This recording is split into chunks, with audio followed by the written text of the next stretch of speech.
Hi YouTube. The picture on the screen is a painting I did several years ago. It's acrylic on canvas. I thought since I'm doing videos again, I would showcase some of my artwork. Painting is my escape, as well as writing and just doing anything creative. This painting, I named it Odd Man Out. After painting it, I realized I was showing myself in that painting because scapegoats always feel like the odd man out. That one apple is off by himself and you don't really see all of him because he's being pushed away by the others. He doesn't fit in. Anyways, I've tried to make this video shorter, so I'll have to make at least 2 parts or make this into a series about toxic in-laws. So this is part 1. I've done several videos on the things my toxic in-laws did while I was married in the Narcissists Are Ridiculous series. I was married to a covert narcissist / borderline man for 16 years, and I essentially had the in-laws from hell. I was always being judged from what clothing I wore to how I cooked the food, how dirty they thought my house was, that I had just cleaned for hours before they showed up, to even every word that came out of my mouth. I had to think carefully before I said anything in front of them because even one word could be misconstrued and used against me at a later date. Toxic people and narcissists should come with a warning sign saying, "Caution, anything you say can and will be used against you." Having someone in constant judgment of you and watching your every move can be stressful, especially for a scapegoat like myself who's used to having to explain her every action or word. Once I was free of my toxic in-laws after the divorce, I had a lot less stress in my life. I never realized how much stress my in-laws caused. It was wonderful that I never had to see them again if I didn't want to. However, my kids and I became a target again of a very toxic and possibly dangerous borderline sister-in-law. I never thought that my brother would ever get married. So when he told us he was dating a woman he met online, first I was shocked because I had started to think he was gay because he never showed any interest in dating. He's lived with our parents all his life and spent all of his money on big trucks and clothes and rifles and just about anything a single man who is essentially still a teenager in maturity level would buy. He had no bills and no real responsibilities, but still wanted to tell me and everyone else how we should live our lives. Anyways, I couldn't imagine what kind of woman would want to marry my brother, so I went out of my way to be as nice as possible to this woman and try to be friends. I didn't want to scare her off because I thought, finally, he was going to grow up. Of course, I was wrong. He even wanted my parents to go with him on his first date with her. They declined the invitation, but he was a 40-something-year-old man wanting Mommy and Daddy to hold his hand while he dipped his toes into the dating pool.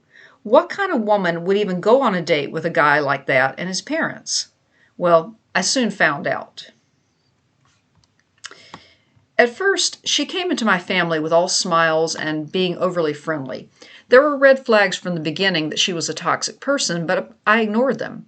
See, toxic people can sneak in under the radar, always pretending to be your friend, waiting for the opportunity to strike. That toxic person can be a coworker that you think they're your friend, but all the time they're looking for you to mess up so that they can go to management and get you fired, maybe get a promotion or get your job. These types of toxic people, I think, are the most dangerous because you don't see them for what they are until it's too late. I let my guard down around this woman, never knowing that behind her smile was contempt. A couple months ago, she threatened my children and challenged me to a fight, saying I was too much of a coward to come out to my parents' house and fight her. And she even said, "Bring it." I don't know what she means by saying "bring it," but I don't want any part of that or bringing it. I think she's the kind of person that would try to record things I say or accuse me of attacking her. She sent me a 2012-word text message laying out everything I'm doing and how she is tired of my mouth. She said I'm a horrible parent, a horrible nurse, and that my kids are disrespectful and that I should get my life together.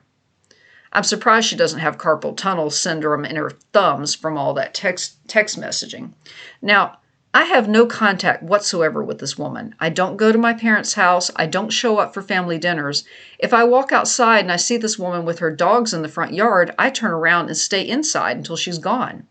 I've blocked her on every social media platform.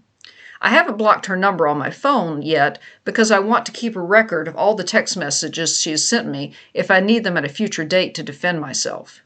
It's very hard going completely no contact from a toxic person if you live right next to them. That's why I'm in the process of buying a house and moving.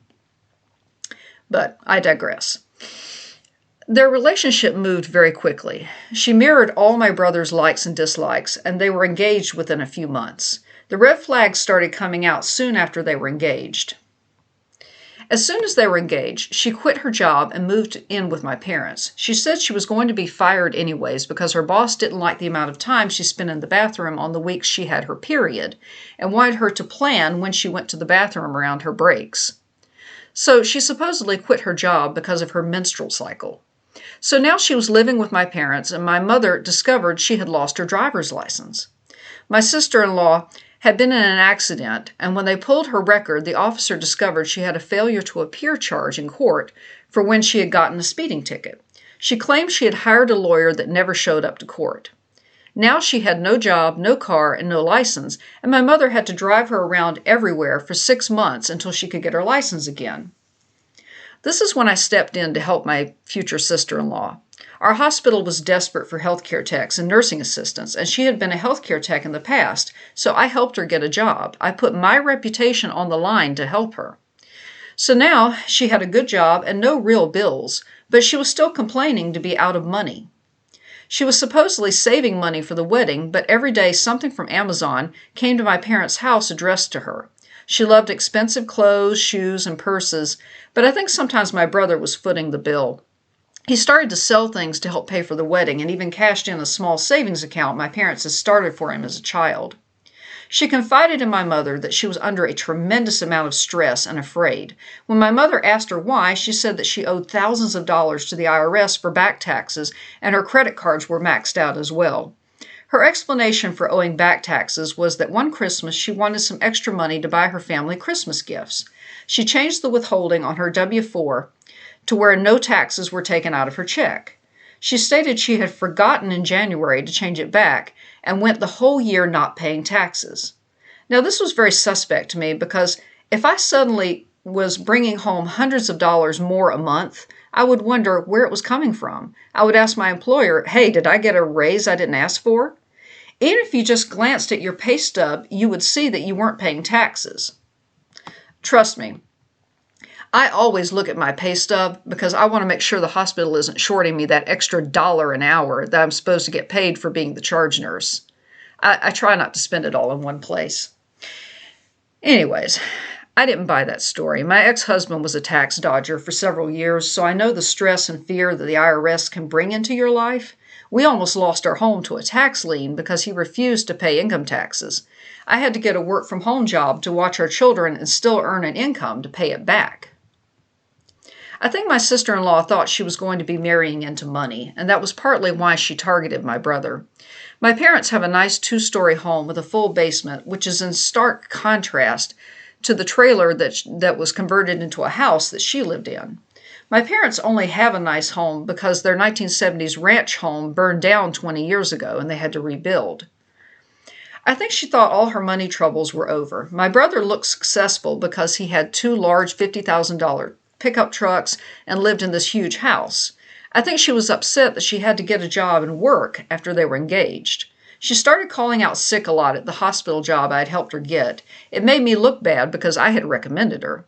She claimed the other healthcare techs were bullying her, and we do have a saying in healthcare that nurses eat their young, but I noticed this was a pattern in all her interactions in life. She was always claiming that someone was bullying her, whether it was the gas station attendant or the Walmart greeter. She was always playing the victim. She even claimed the nurse manager had bullied her by asking her to follow hospital policy.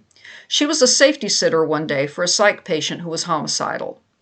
He was admitted to the floor for a medical reason, but he still had to have someone watch him 24/7. Policy states that as a sitter with a psych patient, you sit in the doorway of the room with the door open. She was sitting at his bedside with the door shut. The manager told her this was unsafe and that this patient could hurt her. I had seen this firsthand when a psych patient tried to strangle one of the nurses in the ER. She told me the story over dinner at my parents' house, and I told her that the manager was right. She insisted, however, that she had a rapport with this patient and that she was not in any danger. Afterwards, She would confide in my mother that I had hurt her feelings and bullied her by saying she should have followed hospital policy. She said she felt good, like she had actually helped that patient that day, and my words had taken all that away from her. This became a pattern in the months leading up to the wedding. She would run upstairs after she got home from work and cry, or she would leave the dinner table and run upstairs slamming her door, and it was always over something someone had said to her, and her feelings were hurt. She didn't talk to my mother for 2 days straight because my mother asked her to jiggle the handle on the toilet so it wouldn't run all night. My kids and I used to go to my parents' house every night for dinner. It was something we started right after we moved here 8 years ago. My mother insisted that I ate dinner with them every night, and for a while it made sense because I worked nights and I didn't always have time to make the kids dinner before leaving for work. Now there was another person at the dinner table. I noticed that sometimes when I was talking at the dinner table, she would suddenly put her fork down and run upstairs. This went on for months before it finally came to a head and I learned what she was doing. I was talking with my kids one night at the dinner table about how I had received an email from the school that the band teacher would be retiring early. This was during the pandemic, and the school made her have band class in the parking lot in order to social distance. This meant they had band class weather permitting. I told them she was tired of not being able to teach the way she wanted to. My 17-year-old daughter chimed in and said to me, "Yeah, she's tired of the bullshit." This caused my sister-in-law to slam her fork down, start to cry, or at least pretend to cry, and run up the stairs to her room.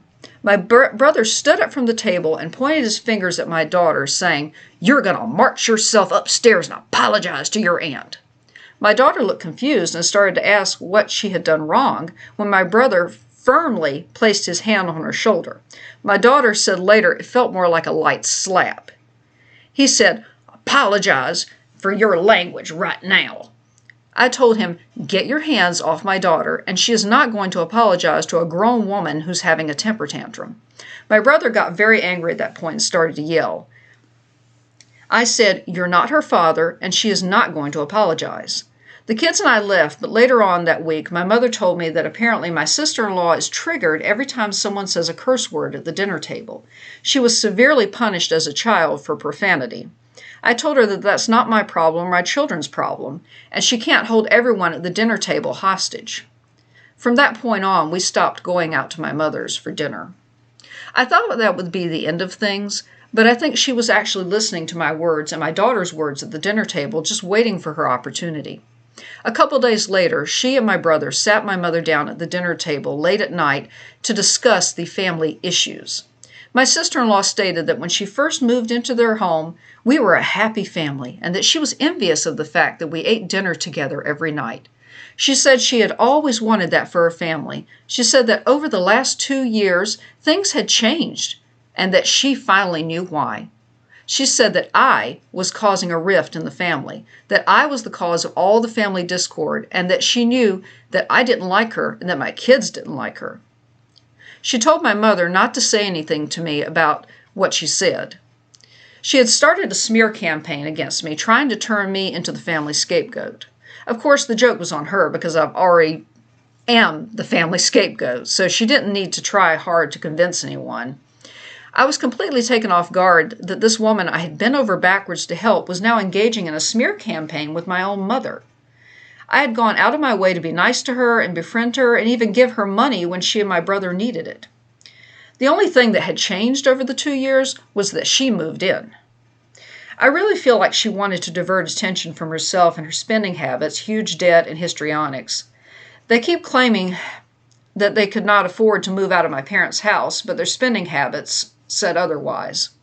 I'll go into what happened next and the drama that led up to me finally deciding to leave this toxic stew and move away in part 2. I would love to hear about your experiences with toxic in-laws and how you have overcome those situations and healed. If you haven't already, please subscribe to my channel and leave a thumbs up on this video. Take care.